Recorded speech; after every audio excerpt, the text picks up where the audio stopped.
Assalamualaikum warahmatullahi wabarakatuh. Halo guys, saya Wahadania Hermansa dari Prodi Teknologi Pendidikan Angkatan 2022 Fakultas Ilmu Pendidikan Universitas Negeri Makassar. Nah, pada video kali ini saya akan membahas tentang karakteristik generasi Z dan Alpha serta hakikat perkembangan peserta didik. Oke, tanpa lama-lama lagi, langsung saja kita bahas. Karakteristik generasi Z dan Alpha serta hakikat perkembangan peserta didik. Pengertian generasi. Menurut Cooper-Smith tahun 2000, generasi adalah sekelompok orang yang memiliki kesamaan tahun lahir, umur, lokasi, dan juga pengalaman historis atau kejadian-kejadian dalam individu tersebut yang sama yang memiliki pengaruh signifikan dalam fase pertumbuhan mereka. Ada 5 macam generasi. Yang pertama, Baby Boomers. Yang kedua, generasi X. Yang ketiga, generasi Y atau generasi milenial. Yang keempat, generasi Z. Dan yang terakhir yaitu generasi Alpha. Nah, pada kesempatan ini yang akan kita bahas yaitu generasi Z dan generasi Alpha. Pengertian generasi Z. Generasi Z merupakan generasi yang paling muda yang baru memasuki angkatan kerja.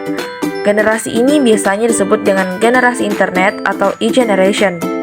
Generasi Z lebih banyak berhubungan sosial lewat dunia maya. Sejak kecil, generasi ini sudah banyak dikenalkan oleh teknologi dan sangat akrab dengan smartphone dan dikategorikan sebagai generasi yang kreatif. Karakteristik generasi Z. 1. Lebih menyukai kegiatan sosial dibandingkan generasi sebelumnya. 2. Lebih suka di perusahaan startup.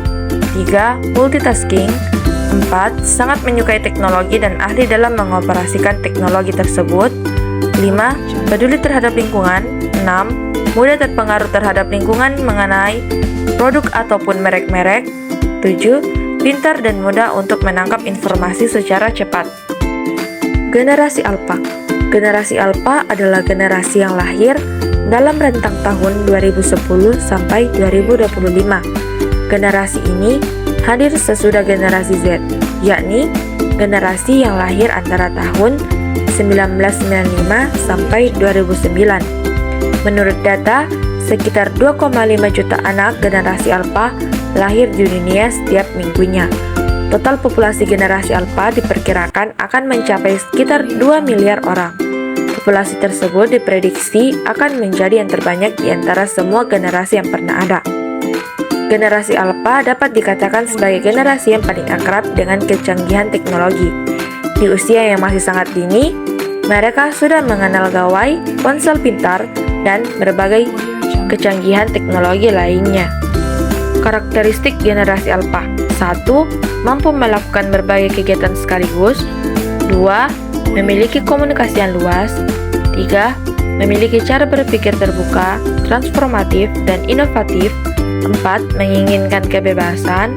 5. Memiliki ambisi. 6. Menguasai bahasa Inggris. 7.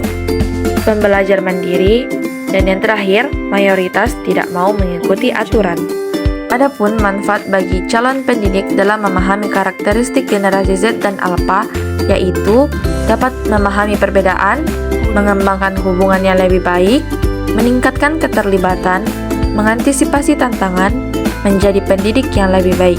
Dalam keseluruhan, pengetahuan tentang generasi-generasi manusia dapat membantu kita sebagai calon pendidik dalam memahami siswa kita dengan lebih baik, membangun hubungan yang lebih baik, dan merancang pengalaman pembelajaran yang relevan dan efektif.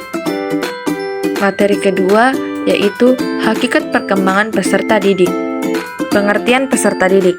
Menurut Undang-Undang Republik Indonesia Nomor 20 Tahun 2003 tentang Sistem Pendidikan Nasional, peserta didik adalah anggota masyarakat yang berusaha mengembangkan potensi diri melalui proses pembelajaran yang tersedia pada jalur, jenjang, dan jenis pendidikan tertentu. Sebagai makhluk hidup dan makhluk sosial, peserta didik mengalami pertumbuhan dan perkembangan. Pengertian tumbuh dan berkembang. Tumbuh merupakan perubahan organisme ukuran karena bertambahnya sel-sel dalam setiap tubuh organisme yang tidak bisa diukur oleh alat ukur atau bersifat kuantitatif. Atau secara bahasanya, perubahan ukuran organisme dari kecil menjadi besar. Sedangkan berkembang merupakan salah satu perubahan organisme ke arah kedewasaan dan biasanya tidak bisa diukur oleh alat ukur atau bersifat kualitatif. Tahapan perkembangan peserta didik. Tahapan perkembangan peserta didik dapat bervariasi, tergantung pada model pengembangan individu yang digunakan. Namun, secara umum, terdapat beberapa tahapan perkembangan yang umum diamati pada peserta didik. Beberapa tahapan umum yang sering ditemui yaitu 1. Tahap awal, dari bayi hingga balita. Yang kedua, tahap anak usia dini, yaitu usia prasekolah. Yang ketiga, tahap sekolah dasar. Yang keempat, tahap remaja. Dan yang kelima, tahap dewasa. Tahapan perkembangan ini tidak mutlak dan dapat bervariasi antara individu. Faktor seperti lingkungan, pengaruh sosial, dan pengalaman pribadi juga dapat memengaruhi perkembangan peserta didik.